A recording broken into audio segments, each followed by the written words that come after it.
ကဲမိတ်ဆွေတို့ဒီလိုမျိုး9မိနစ်စာဗီဒီယိုတစ်ခုရဖို့9နိုင်လောက်အတက်ကြရဆိုရင်မိတ်ဆွေတို့ယုံမလား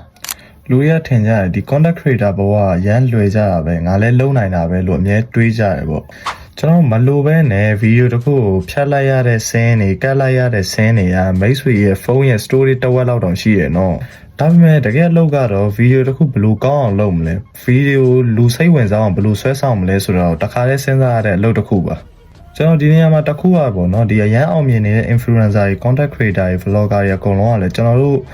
ဒီ level ရအကုန်လုံးစခဲ့တာပေါ့နော်သူတို့ကဒီအရာကိုအချိန်နဲ့အများကြီး investment လုပ်ပြီးတော့သူတို့ပြန်ရတဲ့ reward ကလည်းတော်တော်လေးကိုကြီးတယ်ပေါ့နော်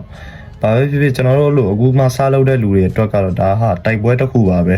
script ရေးရတယ်ဗီဒီယိုရိုက်ရတယ် edit လုပ်ရတယ် voice over ထည့်ရတယ်အဲ့ဒီကြားထဲမှာစာလုံးပေါင်းမှားရင်လည်းအပြောခံရတယ်ပေါ့နော်အားလုံးပြီးသွားရင်လည်းဒီ social media မှာတင်လိုက်ရင်လည်းဒီ video ကထင်ထားတာထက် engagement ပိုမရဘူးပေါ့နော်ဖင်လုပ်တဲ့ video တွေကြတော့ viral ဖြစ်ပြီးတော့ဒီကျွန်တော်တို့လို quality content လေးကြတော့ view 100နဲ့တင်ကျင်းနေလိုက်ရတယ်ပေါ့နော်ဒါကတော့အမြဲတမ်းဖြစ်နေကြဒီ content creator တွေရဲ့ပြဿနာပဲပေါ့ဒါကြောင့် content creator တွေလုပ်မယ်ဆိုရင်ဒီပတ်စံတစ်ခုတည်းကိုပဲမကြည့်နဲ့ပေါ့နော်ကိုယ့်ရဲ့ဝါသနာပါမှပေါ့နော် passion တစ်ခုရှိမှဒါလုပ်ပေါ့နော်ကျွန်တော်တို့ကလူတစ်ယောက်ကို value ပေးခြင်းနဲ့ entertain ဖြစ်စေခြင်းနဲ့တကူကို sharing လုပ်ပေးခြင်းနဲ့ပေါ့နော် but algorithm is unfair ဒါပေမဲ့ကျွန်တော်တို့ဆက်လုပ်နေရမှာပဲဆက်ကြိုးစားနေရမှာပဲ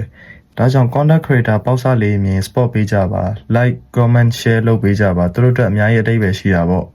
နောက်ဗီဒီယိုမှာပြန်တွေ့ကြတာပေါ့